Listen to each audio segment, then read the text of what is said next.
Our new unit is going to be about factoring algebraic expressions, but it begins with a review of how to factor integers.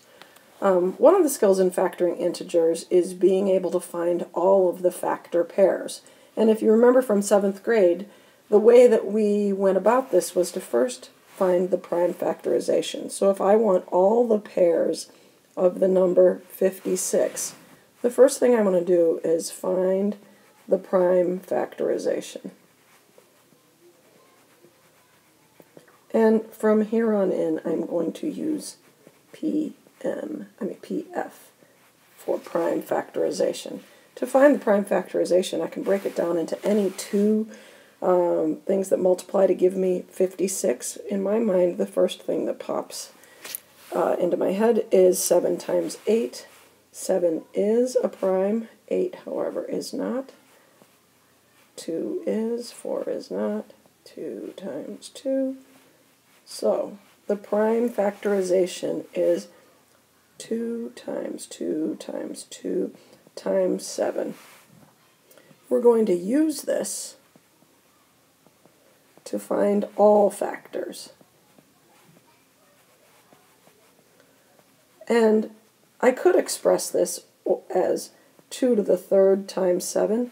In this situation, we're going to use the expanded form, and you'll see why. I know I have 2 times 2 times 2 times 7. I'm going to find all the factor pairs. And so I'm going to start with 1 because obviously 1 goes into everything. It's 1 times 56. The second thing I can do is I can look at the prime factorization and I can say 2 is definitely in the prime factorization, so 2 is a factor. And it's going to be times the rest of these. 2 times 2 is 4, times 7 is 28. So it's 2 times 28. Come on, get up. The next thing I'm going to do is try to see if 3 goes in. And since 3 is not in this prime factorization, 3 is not a factor of 56. In case we forgot what we're talking about. However, 2 times 2 is 4, so 4 is in there. Times the rest of these, 2 times 7 is 14. So 4 times 14 is the next factor pair. 5 doesn't go in because it would have to be in the prime factorization. 6 doesn't go in because 6 would need a 3. 2 times 3 is 6, and there's no 3 in that prime factorization. 7 does go in, and as we learned earlier, 7 times 8. So we're at the middle, so these are all of the factor pairs.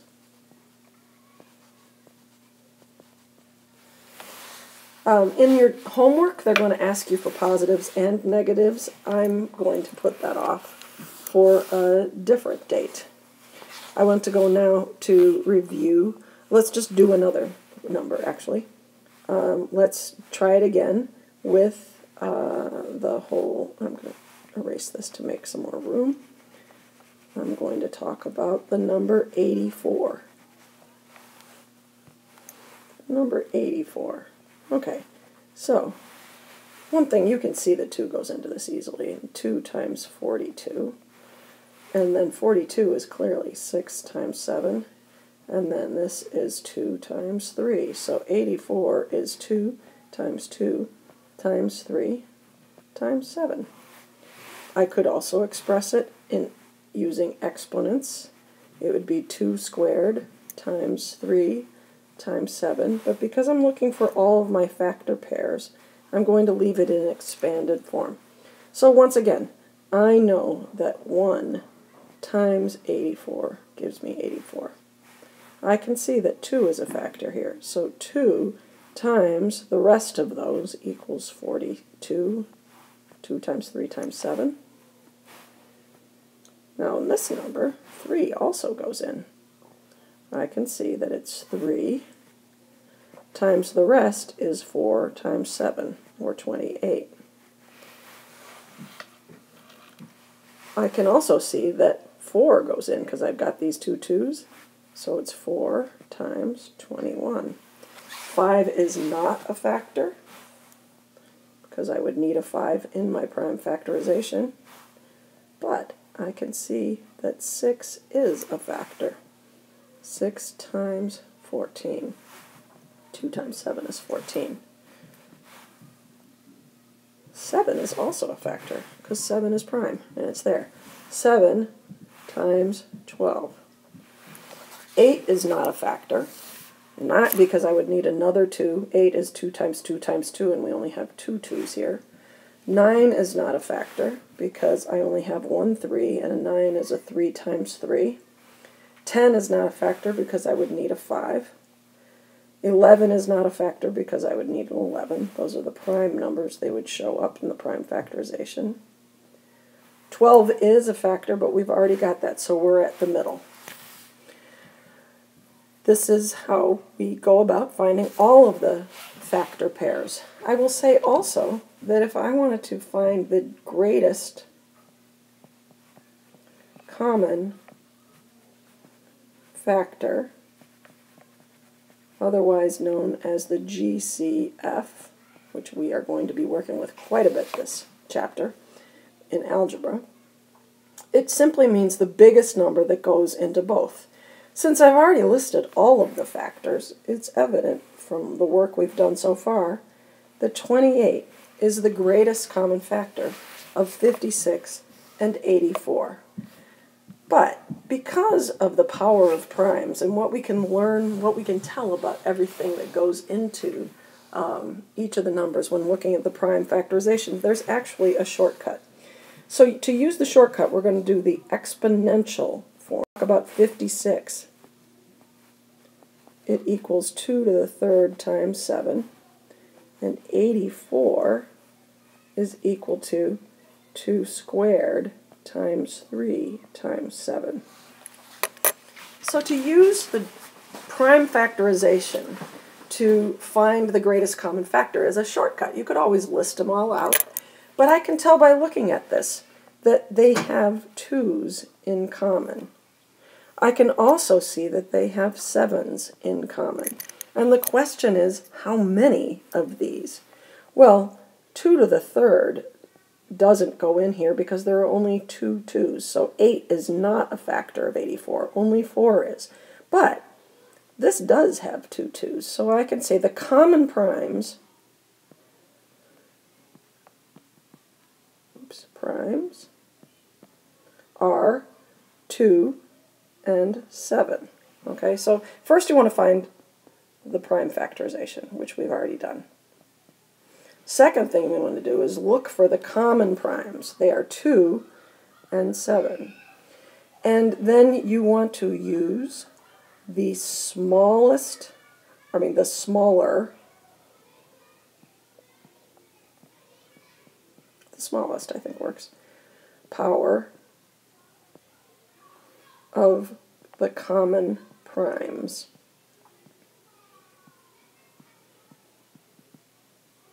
In this case, when I'm looking at 2, I'm going to look at my exponents, and 2 to the second power is the smallest power that's in the prime factorization.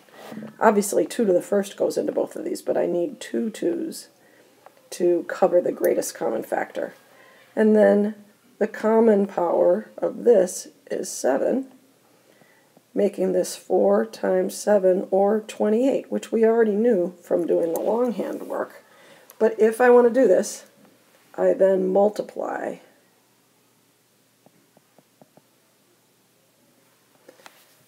to get this. I multiply the smallest power of the common primes. In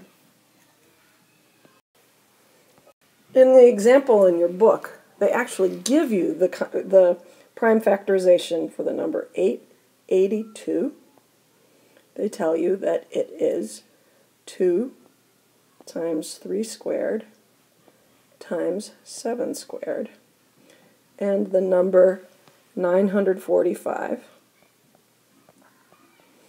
which equals 3 to the third times 5 times 7. When you are asked to, by the way, find the prime factorization of large numbers, you do want to try to remember your divisibility rules. Also, if there's a little icon that has a calculator in your textbook, that means you're allowed to use calculators. So they've done the hard part of this for us, which is find the prime factorization. So now that you have the prime factorization, you need to say, what primes are in common? Well, they don't both have 2's, so they're not in common. They do both have 3's, and they also have 7's. So I want to choose the smallest power for each. So this one has 3 to the second, and this one has 3 to the third. 2 is smaller than 3, so I'm going to use 2 squared. This one has 7 to the second. This one has 7 to the first. 1 is smaller than 2. So I'm going to say that. So I'm now going to multiply 9 times 7, which gives me 63 as the GCF. Now I could have listed all of the factors, but you can really see, especially in big numbers, what a great shortcut this is. And it's all based on what we did in the very beginning when we looked for all of the factors. By looking at the prime factors, I can tell every number that is a factor of it just by looking at what the primes are. So this is a way of taking that concept and using it to shortcut, a big shortcut, to find the greatest common factor. Remember, we're looking for common primes, the smaller power of common primes. We're going to be doing this with algebra. I'm going to leave you with a notion. Let's say I've got 12 x squared y to the third, and I have 20, oh no, let's see, 21 x y to the fourth. Well, I'm going to leave you with that. I'm going to say, what is the GCF? See if you can figure it out. This is where we're headed.